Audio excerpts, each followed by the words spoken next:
ایک لمحہ تمہیں ایسا بھی میسر ہونا چاہیے اپنے اوقات زندگی میں جس میں تمہارے اور تمہارے رب کے درمیان کوئی بھی نہ ہو.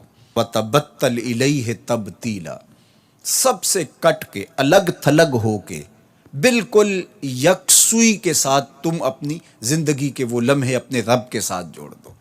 جس طرح ایک روایت میں فرمایا لی مع اللہ وقت لا یسعنی فیہ نبی مرسل ولا ملک مقرب، میرا اور میرے رب کا معاملہ کبھی ایسا ہوتا ہے درمیان میں نہ کوئی فرشتہ ہوتا ہے نہ کوئی رسول اور پیغمبر ہوتا ہے، وہاں میرا اور میرے رب کا ہی معاملہ ہوتا ہے. تو یہ یکسوئی کے لمحات ہیں.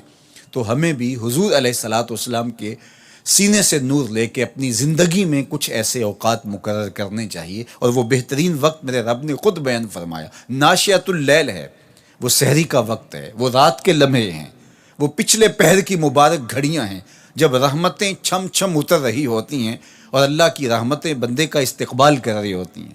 تو اس وقت اگر اللہ کے حضور کھڑے ہو کے ربط قائم کیا جائے تو وہ اللہ کے ساتھ جڑنے کا بہترین وقت ہے. اور نماز میں تبتل ہو، جب ہم نماز پڑھ رہے ہوں تو مکمل انہماک رب کے ساتھ ہو. سیدنا علی المرتضیٰ رضی اللہ تعالیٰ عنہ کے بدن میں تیر لگا ہے اور وہ نماز میں مصروف ہیں اور تیر نکال لیا جاتا ہے. جب سلام پھرتا ہے تو پھر آپ کو پتہ چلتا ہے کہ یہ تو جو ہے وہ تیر تھا جو نکال لیا گیا. تو یہ انہماک ہے، رب کے ساتھ انہماک. اور وہ فرمایا گیا حدیث جبریل میں کہ اپنے رب کی اس طرح عبادت کرو کہ گویا تم اسے دیکھ رہے ہو.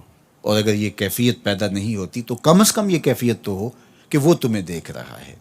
فَاتَّخِذْهُ وَكِيلًا، اور اسی کو کارساز بناؤ، اسی پر توکل، اسی پر بھروسہ، اپنے امور اسی کے سپرد کرو. جب اپنے امور اپنے رب کے سپرد کرنے کا مزاج پیدا ہو جاتا ہے زندگی سوکھی ہو جاتی ہے.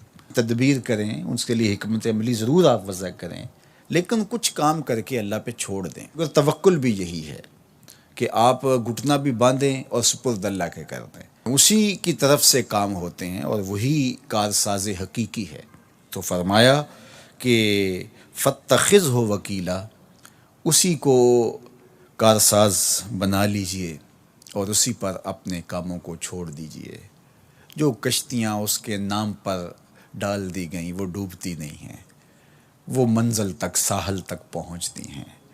تو ہمارا تو اتنا ہی کام ہے کہ کشتی ڈال دی، لیکن اس کو پار لگانا تو اسی کا کام ہے.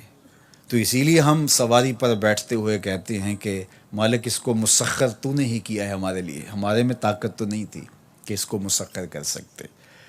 تو یہ اس کے کرم سے ہوتا ہے. تو وہ اگر چاہے تو کوئی مشکل نہیں ہوتی. تو اس لیے اپنے کاموں کا کارساز اسی کو بنایا جائے.